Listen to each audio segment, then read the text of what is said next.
Hello दोस्तों, welcome to ICM channel. सो इस video में डिस्कस करने वाले मात्र एक स्टॉक के बारे में, वो भी बजाज फिनसर्व के बारे में। क्यों? क्योंकि बजाज फिनसर्व में यहाँ पे लगभग जो 1650 का लेवल यहाँ पे देखने को मिल रहा है, तो उससे यहाँ पे आगे क्या हो सकता है, क्या यहाँ पे और ज़्यादा गिरावट होगा, यहाँ पे नहीं होगा, उसके बारे में डिस्कस करेंगे ही। और साथ ही साथ यहाँ पे मार्केट के बारे में आपको डिस्कस करने वाले हैं, क्योंकि मैंने कल ही कहा था मार्केट में कि यहाँ पे आपको जो न्यूट्रल आपको होने वाला नहीं, तो यहाँ पे आपको निगेटिव भी देखने को मिलेगा। और वैसे ही यहाँ पे मार्केट ने अपना पोजीशन आपको बनाते हुए दिखाई दिया है। तो मैंने यहाँ पे ऐसा क्यों बोला था, उसके बारे में जो डिस्कस करेंगे ही। और साथ ही साथ यहाँ पे आपको बजाज फिनसर्व के बारे में बात करेंगे। तो इस वीडियो को पूरा अंत तक देखो। और हाँ, उससे पहले जरूर इस चैनल को सब्सक्राइब कर सकते हो, बेल आइकन जरूर से ऑल पे दबा देना, जिससे सारे वीडियो की जो नोटिफिकेशन है वो सबसे पहले मिल जाए। तो जानते हैं सबसे पहले आपको निफ्टी 50 के बारे में। देखो, लगभग यहाँ पे 16,827 में यहाँ पे बंद होते हुए दिखाई दिया है, यानी कि लगभग 180 पॉइंट यहाँ पे गिरावट आपका हुआ है। और मैंने कल कहा था, देखो यहाँ पे जिससे कि आपको जो प्रीवियस क्लोज किया था लगभग था यहाँ पे आपको 17,007 पॉइंट का, ठीक है। और लगभग यहाँ पे आपको हाई जाते हुए दिखाई दिया कितना, लगभग 17,037, यानी कि मात्र जो 30 पॉइंट का यहाँ फर्क है। इसलिए मैंने कहा था कि नहीं तो यहाँ पे आपको होगा न्यूट्रल, नहीं तो यहाँ पे आपको होगा डाउन। लेकिन थोड़ा यहाँ पे चार्ट देख लो तो लगभग 6 मंथ का यहाँ पे चार्ट से देखो, यहाँ पे तो ऐसे मैंने यहाँ पे एक भी यहाँ पे मैंने देखा, जिससे कि आपको पीसी में मैंने देखा है। लेकिन यहाँ पे मैं आपको पीसी में यहाँ पे तो मैं आपको शो नहीं कर पाऊंगा, लेकिन फोन में थोड़ा यहाँ पे समझ लो। देखो, जो एक जो सपोर्ट जो बनते हैं, जो आपको दिखाई दे रहा था, वो सपोर्ट में यहाँ पे थोड़ा सा ब्रेकडाउन यहाँ पे देखने को, तो यहाँ पे थोड़ा आपको यहाँ पे स्ट्रेट नहीं हुआ है, लेकिन यहाँ पे साफ तौर से आपको मालूम चल रहा है कि ये जो सपोर्ट है, वो सपोर्ट को यहाँ पे तोड़ते हुए आपको दिखाई दे रहा है। जिसके वजह से यहाँ पे ऐसा क्या हो सकता है, देखो जब मार्केट में जब यहाँ पे सबसे बड़ा मेन क्या होता है, मार्केट यहाँ पे कितना प्राइस में आपका ओपन हो रहा है वो यहाँ पे कोई फर्क नहीं पड़ता है, ठीक है। मार्केट कितने प्राइस में या डाउन हो या आपको ग्रेड हो, यहाँ पर अप हो, यहाँ पे कितना प्राइस से बंद होते हुए दिखाई दे, क्योंकि सबसे बड़ा जो मेन जो चीज़ होता है वही होता है। मार्केट यहाँ बीच में यहाँ पे जा तो वोलेटाइल हो या डाउन हो, या लेकिन बीच में यदि अंत में यहाँ पे यदि मार्केट आपको प्लस में बंद होता है, तो फिर पीछे का हमसे कुछ भी हम सब आपको नहीं देखेंगे, ठीक है। मैं क्या बोलना चाह रहा हूँ यहाँ पे, शायद आपको बात समझ में आपको आ रहा होगा। क्योंकि मार्केट को या कोई भी शेयर को या कोई भी चीज़ को जज करने से, यहाँ पे जज करना है तो यहाँ पे आपको एंड पॉइंट का यहाँ पे जो ट्रेड होता है वो आपको चेक करना होगा। यदि आप चेक नहीं करोगे तो फिर यहाँ पे कोई फ़र्क नहीं पड़ता है, बीच में शेयर यहाँ पे आपका डाउन जाता है या अप जाता है, कोई फ़र्क ही नहीं पड़ता है, ठीक है। मेन क्या है, आपका क्लोजिंग प्राइस यदि आप समझ जाओगे कि यहाँ पे क्या पॉइंट है क्या पॉइंट नहीं है, तो खुद यहाँ पे आप जो है एक अच्छा खासा आप जो यहाँ पे प्रिडिक्ट या ऐसे भी कर सकते हो कि मार्केट कैसा रहेगा, ठीक है। तो मैं क्या बोलना चाह रहा हूँ, शायद आपको समझ में आपको आ गया होगा, ठीक है। लेकिन यहाँ पे ये बात करें कि यहाँ पे करना क्या चाहिए। देखो समझो यहाँ पे बात, शेयर ये जो गिरावट है, गिरावट किस लिए गिरावट है आपको ये बात समझना है। गिरावट है आपको बाहरी मार्केट के मंदी के कारण, ठीक है। क्योंकि बाहरी मार्केट का मंदी, यहाँ बाहरी मार्केट का यहाँ पे आपको सही नहीं चल रहा है। जैसे आपको यूएस का फेड का वहाँ पे जो रेट आपको हाइक हुआ लगभग 0.75%, वो तो यहाँ पे है ही। प्लस यहाँ पे आपको ऐसा भी न्यूज़ आ गया भारत में कि यहाँ पे आरबीआई भी आपको रेट यहाँ पे आपको हाइक कर सकती है, जिसकी वजह से मार्केट और ज़्यादा यहाँ पे आपको प्रेशर में देखने को मिला।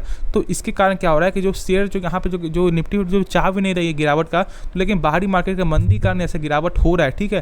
लेकिन मैं से बोलूँगा यहाँ पे बस ये एक शॉर्ट टर्म के लिए एक ऐसा निकल के आएगा। ऐसा नहीं होगा कि बहुत ज़्यादा गिरावट हो जाएगा, ऐसा नहीं होगा कि आपको यहाँ पे 15,500 आ जाएगा या आपको 16,000 आएगा, ऐसा बिल्कुल नहीं होगा, ठीक है। शॉर्ट टर्म फिर से गेन देखने को मिलेगा। और मार्केट में तो यार करेक्शन होता ही है, कभी भी ऐसा नहीं होता है कि लगातार मार्केट यहाँ पे गेन होते हुए जाए, ठीक है। बीच में मौका देगा तो ही ना फिर यहाँ पे आप बाई करोगे, यदि मौका नहीं देगा तो फिर आप यहाँ बाई नहीं कर पाओगे। तो इसलिए यहाँ पे मार्केट तो मौका देगा, लेकिन यहाँ पे लॉन्ग टर्म से देखें, क्योंकि हम यहाँ पे लॉन्ग टर्म स्टॉक से बात करते हैं, तो यहाँ पे आपको गेन ही होते हुए दिखाई देगा, ठीक है। और यहाँ पे टेंशन नहीं लेना है, या कोई भी स्टॉक आपने बाय किया, बस यहाँ पे स्टॉक यहाँ पे एक सही स्टॉक होना चाहिए, एक ब्लू चिप स्टॉक होना चाहिए बस। तो यहाँ पे शायद आपको समझ में आपको आ गया हो कि मैं क्या बोलना चाह रहा हूँ। देखो यहाँ पे बहुत से लोग क्या बोले कि आप जो 6 मंथ के चार्ट में देख लो। देखो मैं बिल्कुल भी 6 मंथ के चार्ट में मैं आपको नहीं देखता, क्योंकि देखो मैं यहाँ पे देखता हूँ 3 मिनट का चार्ट, ठीक है। 3 मिनट नहीं तो 5 मिनट का। तो यहाँ पे मैंने इसलिए दिखा रहा हूँ क्योंकि आप पैसा लगा रहे हो लॉन्ग टर्म के लिए, और लॉन्ग टर्म के लिए कम से कम यहाँ पे शॉर्ट टर्म के लिए भी आप पैसा लगा रहे हो, तो थोड़ा सा यहाँ पे चार्ट को आपको समझना पड़ता है। हर समय ऐसा नहीं होता है कि यहाँ पे कंपनी यदि सही रहेगी तो ही यहाँ पे आपको जो परफॉर्मेंस यहाँ पे सही होगी। कभी कभी मार्केट के मूड में भी यहाँ पे चलना चाहिए, क्योंकि मेन मार्केट है। मार्केट यदि यहाँ पे डाउन रहेगा तो फिर कोई भी शेयर कितना भी बड़ा शेयर हो, उसमें तो कुछ ना कुछ आपको प्रेशर देखने को मिलेगा। लेकिन जब मार्केट में गेन होगा तो मार्केट या उस शेयर में कितना ज़्यादा आपको काबिलियत हो या ना हो, लेकिन कुछ ना कुछ यहाँ पे गेन देखने को मिलेगी, जैसे कि आपको बुल रन में जो आपको देखने को मिला था। तो इसलिए यहाँ पे थोड़ा सा मार्केट में इसलिए आपको डिस्कस कर लेते हैं, ठीक है। तो ज़्यादा यहाँ पे टेंशन आपको नहीं लेना। यहाँ पे आप आराम से यहाँ पे जो भी शेयर को यदि आपने बाय किया, जैसे TCS हो गया, आपको इन्फोसिस, विप्रो, बहुत सारे बड़े बड़े शेयर जो शेयर जो आपको फिलहाल रिलायंस हो गया, जो भी शेयर आपने बाय किया हुआ है, तो यहाँ पे आपको आराम से होल्ड करके चलना है। और एक चीज़ मैं और बता दूँ, यहाँ पे आपको IT सेक्टर ने, ठीक है, IT सेक्टर ने आपको निफ्टी 50 को आपको बचाया है। कैसे? चेक करोगे तो लगभग टीसीएस यहाँ पे गेन होते हुए ही आपको दिखाई दे रहा था। तो यहाँ पे क्या समझना है आपको कि आईटी स्टॉक की वजह से यहाँ पे जो आज जो गिरावट हुआ है ऑलमोस्ट यहाँ पे 180 पॉइंट का, इससे भी ज़्यादा गिरावट आपका हो जाता है, लगभग 200 पॉइंट से ज़्यादा गिरावट होता है। लेकिन उसके कारण यहाँ पे आपको जो है एक पकड़, एक जो मजबूती यहाँ पे बना के आपको रख रहा था, लेकिन फिर अंत में यहाँ पे आपको टूट चुका है। ठीक है, तो यहाँ पे थोड़ा सा बात आपको समझना है। तो चलो यहाँ पे नेक्स्ट स्टॉक में डिस्कस करें जो हमसे मेन जो स्टॉक है। ठीक है, और यहाँ पे क्या करना है, यहाँ पे आप आराम से होल्ड करके चलो जो भी शेयर आपने बाय किया हुआ है। तो डिस्कस कर लेते हैं बजाज फिनसर्व के बारे में। देखो मैंने लगभग कहा था 1650, लेकिन यहाँ पे लगभग 1647 का लेवल पे यहाँ पे बंद होते हुए आपको ये कंपनी आपको दिखाई दे रहा है। और लगभग यहाँ पे देखोगे तो लगभग लोग गया है लगभग 1645.25 पैसा पे। ठीक है, तो यहाँ पे ऑलमोस्ट लगभग यहाँ पे डाउन ग्रेड ही यहाँ पे देखने को मिल रहा है। लेकिन यहाँ पे समझना क्या है कि इसका एक सपोर्ट क्या है। देखो मैंने एक सपोर्ट देख रहा था लगभग 1635-1640 का। ठीक है, तो यहाँ पे आपको ये जो प्राइस है 1640, इससे ज़्यादा भी गिरावट यहाँ पे नहीं देखने को मिल रही है। यानी कि अभी भी यहाँ पे एक चांस है कि ये स्टॉक यदि मार्केट सही दे दी, मार्केट का मूड सही हो तो फिर से यहाँ पे तुरंत आपको जो है 1700 का लेवल भी तुरंत देखने को मिल जाएगा। ठीक है, लेकिन यहाँ पे डरना बिल्कुल नहीं। जिन्होंने यहाँ पे एक हाई प्राइस यदि आपने बाय किया, वैसे मान लो आपको लगभग 1850 में या आपको यहाँ पे 1800 में, तो आप होल्ड करके चलो। देखो ये जो स्टॉक है एक बेहतरीन स्टॉक है, नो डाउट एक अच्छा स्टॉक, एक फंडामेंटल मौजूद स्टॉक है। क्यों? क्योंकि यहाँ पे दो सेक्टर में ये कंपनी आपको काम करती है। एक तो हो गया आपको फाइनेंस और एक आपका हो गया इंश्योरेंस, और वो भी इंश्योरेंस में दो चीज़ है, एक तो हो गया जनरल और एक आपका हो गया लाइफ। ठीक है, तो यहाँ पे ऐसा नहीं है कि ये कंपनी एक अच्छी कंपनी नहीं है, बिल्कुल भी एक डाइवर्सिफाइड कंपनी, एक बेहतरीन कंपनी है। तो इसके बारे में टेंशन आपको नहीं लेना है। देखो कोई भी चीज़ यदि आपने पैसा लगाया हुआ तो यहाँ पे तुरंत यहाँ पे गेन होते हुए दिखाई नहीं देता है। ठीक है, शॉर्ट टर्म की खुशी यहाँ पे एक सही चीज़ नहीं है। ठीक है, देखो यहाँ पे कैसे मैं बता रहा हूँ, जैसे कि मान लो यदि आपने एक पेड़ रोपा, ठीक है, आपने एक छोटा सा आपने पौधा लगाया और यदि आप उसमें केयर करोगे लगभग यहाँ पे 5 साल बाद 10 साल बाद, जब वो यहाँ पे पेड़ जब बनेगा तो वो जो फल जो देगा तो वो फल यहाँ पे आपको हमेशा के लिए फल देगा जब तक उसका लाइफ रहेगा। ठीक है, तो इसलिए यहाँ पे ये समझना है कि यहाँ पे शॉर्ट टर्म खुशी के लिए, शॉर्ट टर्म गेन के लिए यहाँ पे खुश नहीं होना है। क्योंकि यदि आप जाओगे अभी भी तो यहाँ पे अभी आपको क्या होगा कि जो भी पौधा आपको मिलता है उससे पहले से ही आपको फल यहाँ पे मिलते हैं। ठीक है, क्योंकि यदि आप देखोगे तो यहाँ पे आपको कटिंग के हिसाब से यहाँ पे छोटे छोटे पौधे में भी आपको फल आपको आ जाता है, लेकिन वो बस एक सिंपल सा एक शॉर्ट टर्म का गेन है, क्योंकि धीरे धीरे वो आपको झड़ जाएगा और उसके बाद फिर से यहाँ पे टाइम लगेगा। तो ऐसे खुशी के लिए यहाँ पे कोई चीज़ भी ऐसा मत करो। ठीक है, लॉन्ग टर्म से देखो, लॉन्ग टर्म में वेल्थ क्रिएट करो। और यहाँ पे फुल्ली जो ये आपको ये कंपनी यहाँ पे दावा है, कंपनी एक बेहतरीन कंपनी है। देखो यहाँ पे नहीं तो आपने यदि बजाज फिनसर्व यदि आपने बाई नहीं किया, यदि आप सोच रहे बजाज फिनसर्व बाई करने का, तो यहाँ पे आप दो चीज़ कर सकते हो। क्या? आधा पैसा आप लगा दो बजाज फिनसर्व में और आधा पैसा लगा सकते हो बजाज आपका फिनेंस में। ठीक है, क्योंकि देखो फिनसर्व और आपका फिनेंस जो है दोनों एक बेहतरीन कंपनी है। ठीक है, लेकिन एक चीज़ यहाँ पे समझ लो कि बजाज फिनसर्व जो इसका यहाँ पे आपको जो है एक सब्सिडियरी कंपनी क्या है, बजाज फाइनेंस। ठीक है, तो ऐसा मत समझना कि जो बजाज फिनसर्व का पावर नहीं है, ये बहुत ही लोकल स्टॉक बिल्कुल भी नहीं है। ठीक है, ये इसका आपका प्रमोटर जो यदि आप चेक करोगे तो आपका बजाज फाइनेंस का जो आपको मेन जो सबसे बड़ा आपको जो प्रमोटर है वो बजाज फिनसर्व ही है। और इसके बारे में मैं हमेशा बोलता हूँ कि ये एक बेहतरीन स्टॉक है। देखो किसी भी स्टॉक में यहाँ पे टाइम लगता है, इसको आप समय दो। ऐसा मत सोचो कि यहाँ पे आज आप पैसा लगाओगे तो यहाँ पे कल डबल हो जाएगा। देखो जैसे कि मैंने जो बताया एग्जांपल, उस तरह से ही आप समझो। देखो जब मौका जब आएगा, जब शेयर में जब यहाँ पे गेन जब दिखाई देगा तो तुरंत ये जो आपको रिकवर जो है, जो यहाँ पे 2 दिन जो आपको लगा रिकवर होने में, ये 1 दिन में ही आपको रिकवर करते हुए दिखाई दे जाएगा। क्योंकि इसके पास इतना क्षमता है कि यहाँ पे एक दिन में 8-9% यहाँ पे जो शेयर में गेन होते हुए दिखाई देता है। ठीक है, मैंने भी देखा है।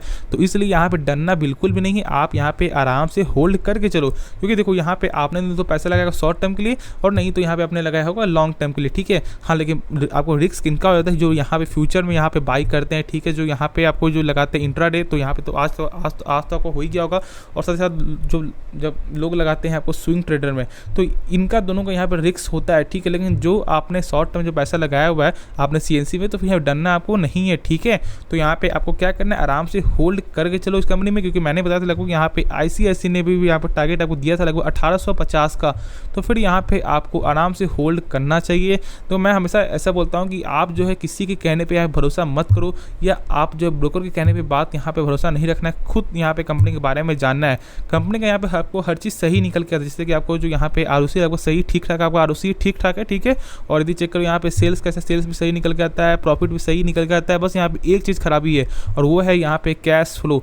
कैश फ्लो होता है क्या, वो थोड़ा समझ लो, जो मैंने आपको हर वीडियो में लगभग मैंने बताया। लेकिन जो लोग यहाँ पे नए देख रहे हैं, जो लोग यहाँ पे नए पहली बार आपको आए, उनके लिए मैं थोड़ा आपको बता देता हूँ।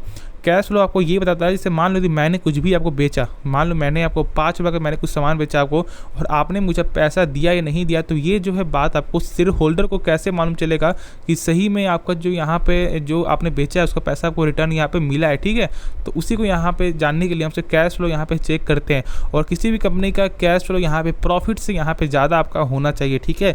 ऐसा बिल्कुल नहीं कि यहाँ पे प्रॉफिट यहाँ पे लगभग आपको जो है 100 करोड़ है और यहाँ पे कैश फ्लो यहाँ पे आपको 80 करोड़, तो ऐसा बिल्कुल भी नहीं होना चाहिए। लेकिन इसका यहाँ पे क्या खराबी है कि इसका जो भी सेल्स तो यहाँ पे सही है, सेल्स तो यहाँ पे आपको जो ज़्यादा हो रहा है, लेकिन यहाँ पे कैश फ्लो माइनस में है, माइनस 33,000 करोड़ का यहाँ पे सेल्स जो यहाँ पे आपको निकल के आता है कैश फ्लो, जो मुझे सबसे बड़ा यहाँ पे एक अखरता है।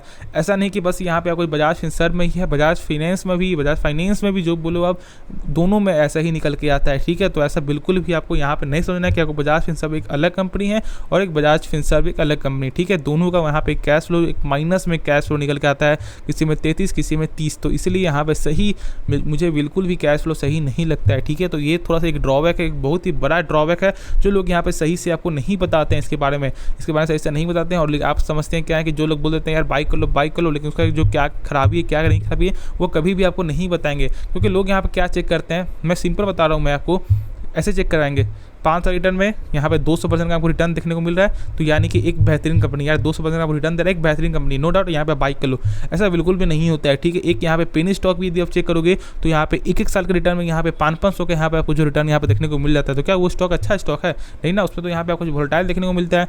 तो इसलिए ऐसे यहाँ पे आप किसी के भी स्टॉक को यहाँ पे रिटर्न देखकर जज भूल से भी मत करना। जो लोग जज करते हैं उससे यहाँ पे आप अनफॉलो कर दो, क्योंकि वो आपका यहाँ पे लाइफ बर्बाद करने वाले, वो खुद इसमें पैसा नहीं लगाएंगे लेकिन यहाँ पे आपको यहाँ पे बर्बाद कर देंगे। तो इसलिए ऐसा गलती मत करो। मैं खुद हमेशा बोलता हूं कि आप इसके बारे में समझो, आप ऐसा मत करो, किसी के सहारे से ऐसा यहाँ पे मत करो, खुद से समझो। यदि नहीं समझ में आ रहा है तो बस आप कमेंट को कोई भी स्टॉक के बारे में जानना चाहते हो पूरा फुल फंडामेंटल, आप बस कमेंट करो, मैं एक अलग सा वीडियो आपके लिए बना दूंगा जिसमें आपका पूरा डाउट अब क्लियर हो जाएगा और उसमें आप किसी भी स्टॉक को यहाँ पे आप जज कर सकते हो, ठीक है। तो यार इस वीडियो में आपको यदि आपका बस इतना ही रहेगा, क्या करना है यहाँ पे होल्ड करके चलो, ठीक है। जो मैंने बताया जो सपोर्ट, बस वो सपोर्ट याद करके रखना। तो बस इस वीडियो से आपको इतना ही रहेगा। ये वीडियो पसंद है तो इस वीडियो को लाइक कर सकते हो, जरूर से इस चैनल को सब्सक्राइब कर दें, क्योंकि ऐसे वीडियो हमारे चैनल में डेली मिलता रहता है। तो मिलते हैं नए वीडियो में, तब तक यार धन्यवाद।